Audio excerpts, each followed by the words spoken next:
Hello दोस्तों, नमस्कार। स्वागत है आपका हमारे यूट्यूब चैनल गुलशन एडोस्फियर पर। तो दोस्तों, आज हम घटना चक्र के पीवाईक्यूज क्वेश्चंस को कर रहे होंगे।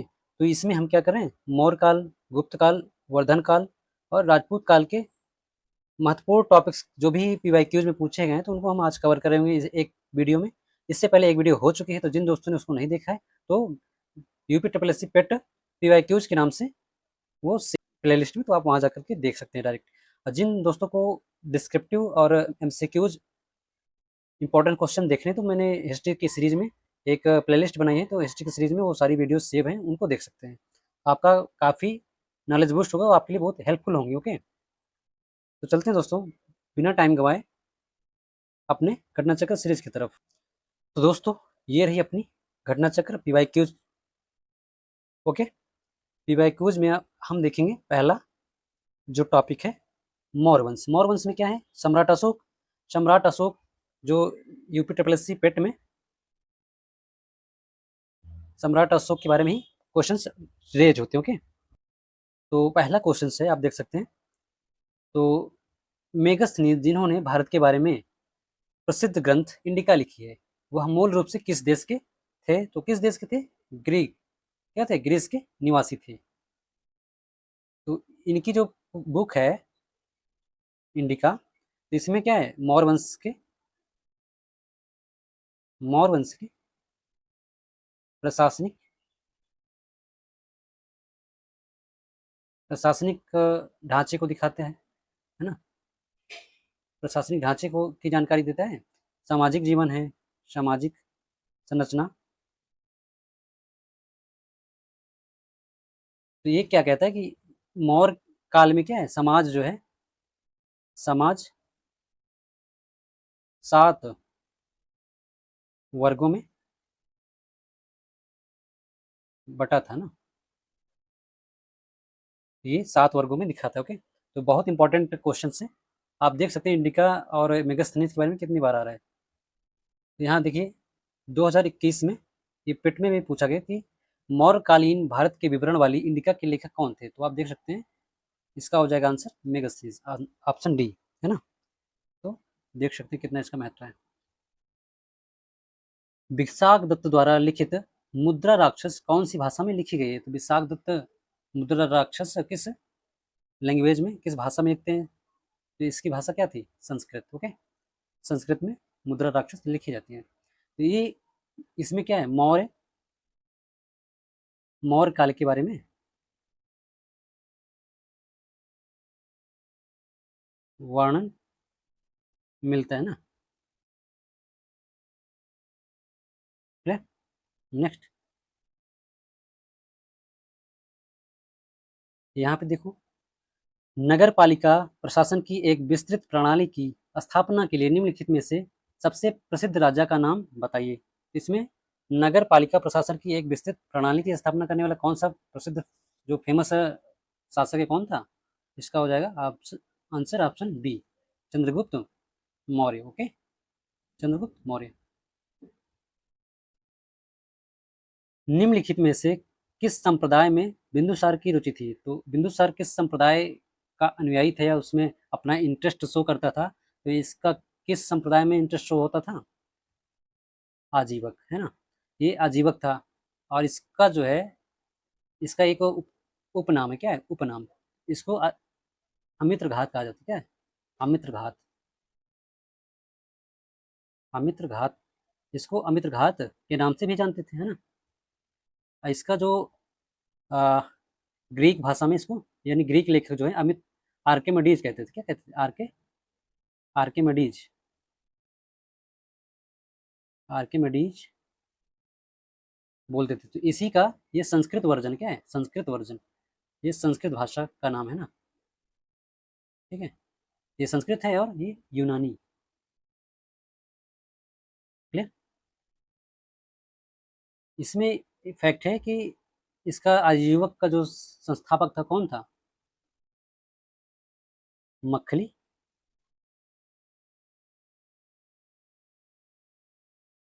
मखली गोसाल।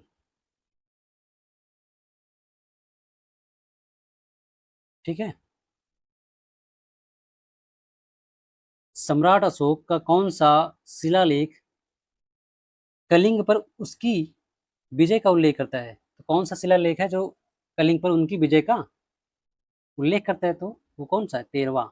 13वां शिलालेख कलिंग विजय के बारे में वर्णन करता है। ओके, तो ये जो है 13वां में धम्म नीति के संबंध में भी उल्लेख करता है।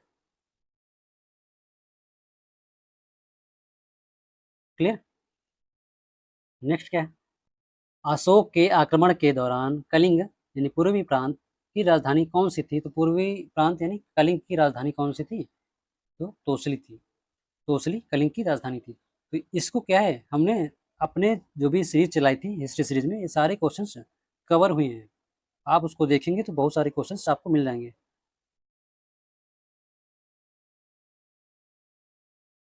नेक्स्ट है, जैसा कि अशोक के शिलालेखों में उल्लेख किया गया है कि मौर्य साम्राज्य में राजधानी पाटलिपुत्र और अन्य 4 प्रांतीय केंद्रों सहित 5 प्रमुख राजनीतिक केंद्र थे। तो निम्नलिखित में से कौन सा प्रांतीय केंद्र नहीं था? तो कौन सा प्रांतीय केंद्र नहीं था? तो इसका आंसर हो जाएगा ऑप्शन डी। क्या है? इंद्रप्रस्थ इनका प्रांतीय केंद्र नहीं था। तो आप देख सकते हैं अशोक के अभिलेखों में मौर्य साम्राज्य के 5 प्रांतों की जो राजधानियां हैं इस तरह हैं। तो आप देख सकते हैं उत्तरापथ जो है इसकी राजधानी तक्षशिला थी। अवंतिरठ इसकी जो राजधानी थी उज्जैनी थी। कलिंग की राजधानी तोसली। दक्षिणापथ इसकी राजधानी सुवर्णगिरी। प्राच्य या पूर्वी प्रदेश पाटलिपुत्र। तो ये जो थे 5 प्रांत इनकी राजधानी के साथ। ओके, नेक्स्ट है, निम्नलिखित में से कौन सा अशोक के साम्राज्य अधीन नहीं था? तो निम्नलिखित में से कौन सा अशोक के साम्राज्य अधीन नहीं था? तो कौन सा था? ये हो जाएगा कामरूप यानी वर्तमान असम। ओके, असम क्या था? अशोक के शासनाधीन नहीं था। ओके, नेक्स्ट क्वेश्चन, अशोक के कौन से शिलालेख में ब्राह्मी लिपि का प्रयोग नहीं किया गया था? तो किस अभिलेख में, किस शिलालेख में ब्राह्मी लिपि का प्रयोग नहीं मिलता? तो इसमें ऑप्शन आंसर बी क्या हो जाएगा? ऑप्शन बी आंसर होगा। ओके, तो ये किस में था? अरामाइक, अरा अरामेक या अरामाइक। ओके, कोई भी नाम हो तो आप इसको समझ लीजिएगा। मतलब 2 नाम आता है तो अरामाइक भी हो सकता है और अरामेक। तो इस लिपि में यानी ये ईरानी भाषा, ईरानी लिपि है। तो ऐसा संबंध दिखाता है कि उस तरफ जो भी बोलचाल या आपसी जो भी उधर व्यवहारिक, तो अशोक के साम्राज्य का जो नियंत्रण था तो जो पश्चिमी क्षेत्रों में था, तो ईरान, अफगानिस्तान, पाकिस्तान, तो अरामाइक लिपि के माध्यम से उधर संवाद का जो माध्यम था तो अरामाइक लिपि था, है ना। तो नेक्स्ट क्या है? अशोक के प्रधान शिलालेखों में सबसे बड़ा शिलालेख है। तो सबसे बड़ा शिलालेख कौन हो जाएगा? 13वां। कौन हो जाएगा? 13वां। ओके, नेक्स्ट क्या है? निम्नलिखित में से मौर्य कला का सर्वोत्तम प्रतिमान कौन सा है? तो मौर्य कला का सर्वोत्तम प्रतिमान कौन सा हो जाएगा? स्तंभ। क्या हो जाएगा? Option A, answer A. Okay, ये क्या थे? काफी उन्नत एकास्म एकास्म पत्थर पर निर्मित होते थे, है ना। क्लियर? इस पे क्या है? आ, कमल की उल्टी आकृति दिखती है। कमल की उल्टी आकृति। क्लियर? जिसमें कि 4 पशु दिखाई जाते थे। इस तरह का चबूतरा होता था। तो इस पे कोई भी पशु बना दिए, बैल हो गया, शेर हो गया। तो एक पट्टिका होती थी गोली गोली ऊपर, इसमें क्या है? शेर, हाथी, बैल और घोड़ा, ये 4 पशुओं का, जानवरों का इसमें उल्लेख मिलता है। ओके, उनको उसमें उत्कीर्ण किया गया था। नेक्स्ट क्या है,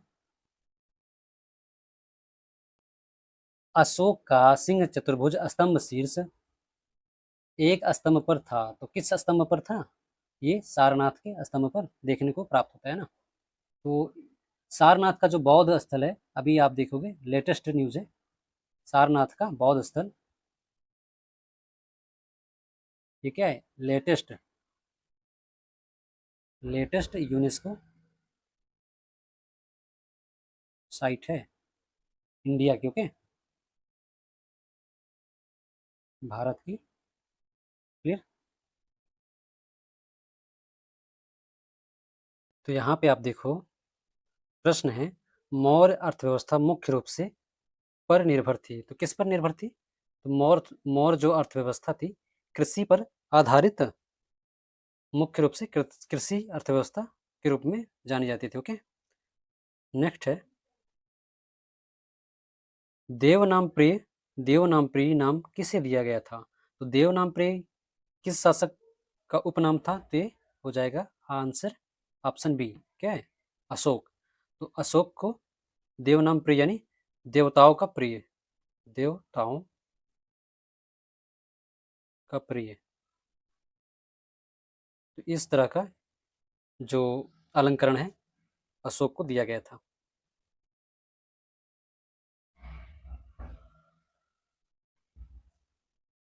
नेक्स्ट है, निम्नलिखित में से कौन वह व्यक्ति है जिसका नाम देवनाम्पी पीदस्सी भी था? तो कौन सा था, वो कौन व्यक्ति है? तो हो जाएगा मौर्य सम्राट अशोक, है ना। सम्राट अशोक क्या थे? इनको देवनाम्पी पीदस्सी के नाम से जाना जाता था, है ना। तो इनको जो है, इनका जो नाम से रिलेटेड जो महत्वपूर्ण शिलालेख हैं, तो कौन कौन से हो जाएंगे? तो मास्की, गुर्जरा, नेट्टूर, नेट्टूर या नेत्तूर, और उदयगोलम। ठीक है, ये चार जो है मोस्ट इंपॉर्टेंट है। अब देखो, आप यहाँ पे गुप्त वंश स्टार्ट होता है ना, तो घटना चक्र सीरीज में आप देखोगे तो गुप्त में क्या पूछा जाता है? समुद्रगुप्त और चंद्रगुप्त द्वितीय विक्रमादित्य। ओके, तो पहला प्रश्न है, क्या निम्नलिखित में से किस शासक के दरबारी कवि हरिसेन थे? तो किस शासक के दरबारी कवि हरिसेन थे? तो आंसर हो जाएगा ऑप्शन सी, समुद्रगुप्त। ओके, तो समुद्रगुप्त हो जाएंगे। नेक्स्ट क्या है, समुद्रगुप्त की प्रशस्ति संस्कृत में एक कविता के रूप में किस कवि द्वारा रचित थी, जिसे इलाहाबाद में अशोक स्तंभ पर अंकित किया गया था? तो ये कौन से कवि थे? हरिसेन। हरिसेन कौन थे? समुद्रगुप्त के समुद्रगुप्त के दरबारी कवि, है ना, यानी मुख्य कवि इनको माना जाता था। तो इन्होंने कविता के रूप में प्रयाग प्रशस्ति की रचना की थी। अशोक स्तंभ की स्थापना जो है सम्राट अशोक करवाते हैं। उसके बाद हरिसेन अपना समुद्रगुप्त के टाइम पे अपना जो लेख लिखते हैं, फिर आगे चल के जहांगीर जहांगीर भी अपना लेख लिखवाता है, अपना कुछ वो भी उसमें उत्कीर्ण कर देता है। अकबर अकबर क्या करता है? अकबर जा करके, ये कौशाम्बी में पहले स्थित था, कौशाम्बी में, तो अकबर क्या करता है, वहाँ कौशाम्बी से उठवा कर इलाहाबाद किला में स्थापित करवाता है ना। तो ये इंपॉर्टेंट है। नेक्स्ट है, खगोलविद वराहमिहिर और कवि कालिदास किसके दरबार का हिस्सा थे? तो ये किसके दरबारी कवि थे, या खगोलविद, तो किनके दरबार में थे? आंसर हो जाएगा ऑप्शन ए, चंद्रगुप्त विक्रमादित्य। कौन थे?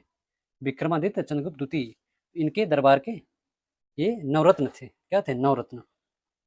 तो दोस्तों, मैंने नवरत्न से संबंधित इंपॉर्टेंट ट्रिक जो है,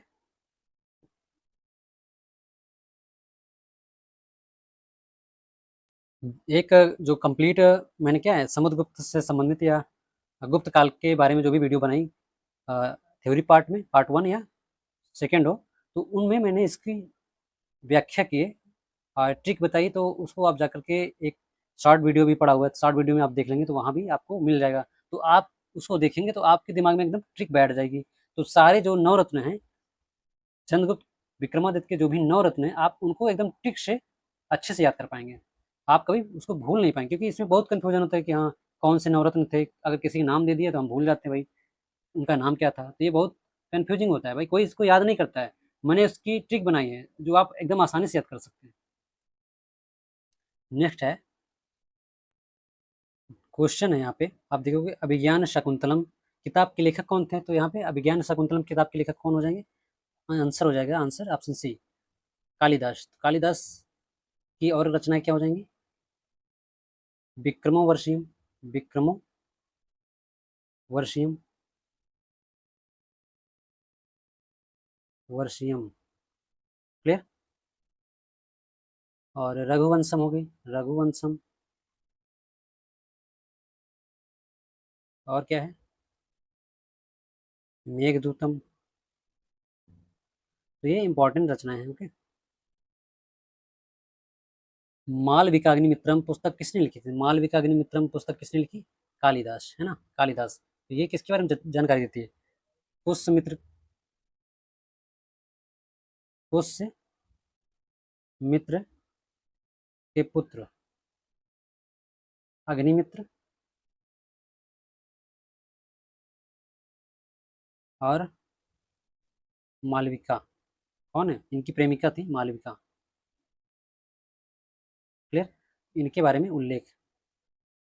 नेक्स्ट है, तो प्रश्न है गुप्त काल की प्रसिद्ध महिला शासक कौन थी। तो गुप्त काल की प्रसिद्ध महिला शासक कौन हो जाएंगी। ऑप्शन, आंसर इसका हो जाएगा क्या, ऑप्शन बी, प्रभावती गुप्त थी। तो इनका, ये किसकी पुत्र थी, पुत्री थी विक्रमादित्य की, विक्रमादित्य, क्लियर। इनकी शादी हुई थी किससे, वाकाटक शासक किस कौन था, रुद्रसेन, रुद्रसेन सेकेंड। ओके। इसकी असमय मृत्यु हो जाती है। तो असमय मृत्यु से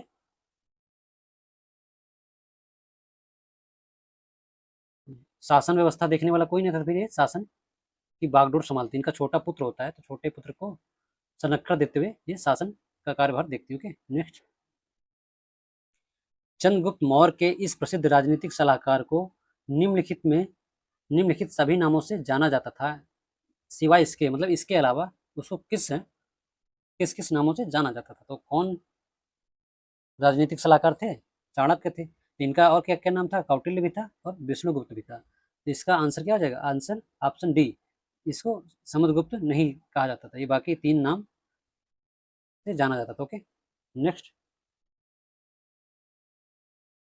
निम्नलिखित में से किस शासक के दरबार में बहुत से विद्वानों को नवरत्न के रूप में अलंकृत किया गया था। तो ये कौन से शासक हो जाएंगे, ऑप्शन इसका हो जाएगा सी। ओके। तो चंद्रगुप्त विक्रमादित्य के टाइम पे बहुत से विद्वान हुए थे, तो उसमें से 9 ऐसे विद्वान थे जिनको नवरत्न के रूप में अलंकृत किया गया था, है ना।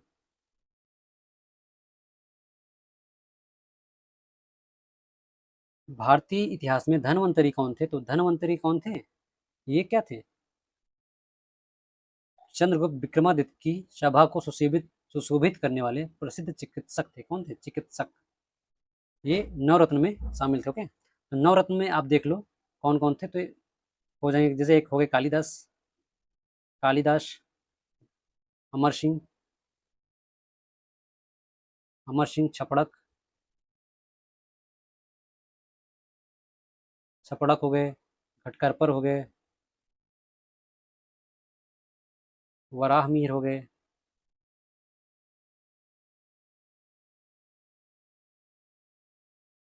और कौन हो जाएंगे, धनवंतरी हो ही गए, धनवंतरी, धनवंतरी हो गए। और कौन, कितने हो गए, 1 2 3 4 5 6, कालिदास तो हो गए 6, और 3 कौन थे, एक हो गए शंकु, बैताल, बैताल भट्ट। ओके, आप समझ लीजिए बैताल भट्ट। तो ये इनके नवरत्न थे, है ना। एक नहीं याद आ रहा उसको, आप देख लीजिएगा यूट्यूब के शॉर्ट वीडियो के। हर्षवर्धन काल यहाँ से स्टार्ट होता है। तो हर्षवर्धन काल से पहला प्रश्न है। तो कन्नौज से पूर्व हर्षवर्धन कहाँ का शासक था? तो कन्नौज से पूर्व हर्षवर्धन कहाँ का शासक था? ये हो जाएगा ऑप्शन डी, थानेश्वर। तो कन्नौज आने का जो कहानी है, कन्नौज पर शासन स्थापित करने की जो कहानी है, इनके जो पिता थे हर्षवर्धन के पिता जो प्रभाकर वर्धन थे, प्रभाकर वर्धन अपनी पुत्री का विवाह जो है राजश्री का किससे करते हैं? गृहवर्मन, जो मौखरी शासक था गृहवर्मन से शादी करते हैं, विवाह होती इसकी। तो ये कन्नौज पे स्थापित था, जो मौखरी वंश था, तो कन्नौज पे उस समय राज्य कर रहा था। तो मालवा का शासक, मालवा का शासक देवगुप्त और शशांक, शशांक कौन था? बंगाल का गौड़ शासक। इन दोनों ने इसको मिल करके मार दिया, हत्या कर दी इसकी। तो राजश्री, इसका कोई उत्तराधिकारी भी नहीं था, तो राजश्री बचती है। तो राजश्री और जो भी शासन के अधिकारी थे, तो उनकी सहमति से कन्नौज पर शासन के लिए हर्षवर्धन को चुना जाता है ना। तो ये कहानी थी। नेक्स्ट क्या है? हर्षवर्धन ने 5 इंडीज को अपने नियंत्रण में लिया था, इसमें से कौन सा 5 इंडीज थे? तो 5 इंडीज जो थे कौन थे? जो 5 इंडीज थे, इसमें आंसर हो जाएगा पंजाब, कन्नौज, बंगाल, बिहार और उड़ीसा। ये ह्वेनसांग, कौन? ह्वेनसांग जो इनके टाइम पे आया था, ह्वेनसांग चीनी चीनी यात्री, उसके विवरण से, जो सी यू की थी, इसकी विवरण सी यू की है ना, इसका विवरण था ह्वेनसांग। कौन था? ह्वेनसांग। ये 5 इंडीज की जानकारी देता है अपनी कृति सी यू की में। नेक्स्ट है कादम्बरी के लेखक कौन थे? तो कादम्बरी के लेखक कौन हो जाएंगे? बाणभट्ट। और इन्होंने क्या रचना करी है? हर्षचरित। ये हर्ष के दरबारी कवि हैं। क्या है? दरबारी कवि, दरबारी कवि हर्षचरित की रचना करने वाले यही है, बाणभट्ट। ओके। नेक्स्ट, हर्षवर्धन के शासनकाल के दौरान निम्नलिखित में से कौन सी नई राजधानी थी जो थानेश्वर से थानेश्वर से स्थानांतरित हुई थी। ओके। तो ये हो जाएगी कन्नौज। थानेश्वर से इनकी राजधानी कन्नौज स्थापित की गई। ओके, हर्षवर्धन ने किया था। तो ये हो गया वर्धन वंश के बारे में। अब देखिए आप राजपूत। और आप एक इम्पॉर्टेंट फैक्ट जान लीजिए हर्षवर्धन के बारे में। तो इसने क्या किया? नागानंद, नागानंद, प्रियदर्शिका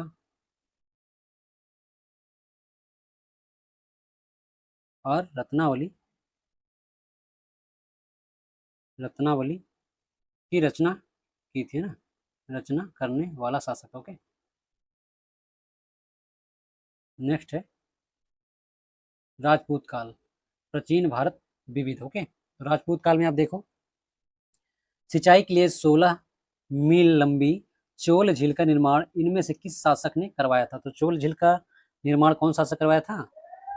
राजेंद्र प्रथम। इसकी उपाधि क्या थी? गंगई, गंगई कोंड चोल। क्या थी? गंगई कोंड चोल। इसने पाल शासक पाल शासक महिपाल को हरा करके जब बंगाल पे अपना आधिपत्य स्थापित कर लिया था, तो ये गंगई कोल कोंड चोल के नाम से फेमस हो गया। ओके, यानी उपाधि इसको मिल गई। नेक्स्ट है चरक संहिता संबंधित है। चरक संहिता किससे संबंधित है? तो चरक संहिता चिकित्सा से संबंधित है। नेक्स्ट, पंचतंत्र की कथाएं किसके द्वारा लिखी गई थी? तो पंचतंत्र की जो कथाएं थी कौन लिखा? ये हो जाएगा विष्णु शर्मा। विष्णु शर्मा ये पंचतंत्र की कथाओं के रचनाकार के। नेक्स्ट है निम्नलिखित में से किस युग में तांबे का पहली बार उपयोग किया गया था? तो तांबे का पहली बार उपयोग किस काल में देखने को मिलता है? तो ताम्र पाषाण युग। ओके, ताम्र पाषाण युग में तांबे का पहली बार उपयोग किया गया था। तो दोस्तों ये रहा अपना आज का आखिरी प्रश्न। यहीं से सारे इंपॉर्टेंट पीवाईक्यूज कवर होते हैं, कंप्लीट होते हैं।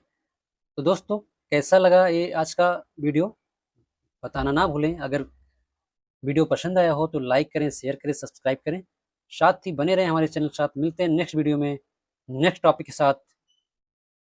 तब तक के लिए thanks for watching, keep smiling. जय हिंद, जय भारत।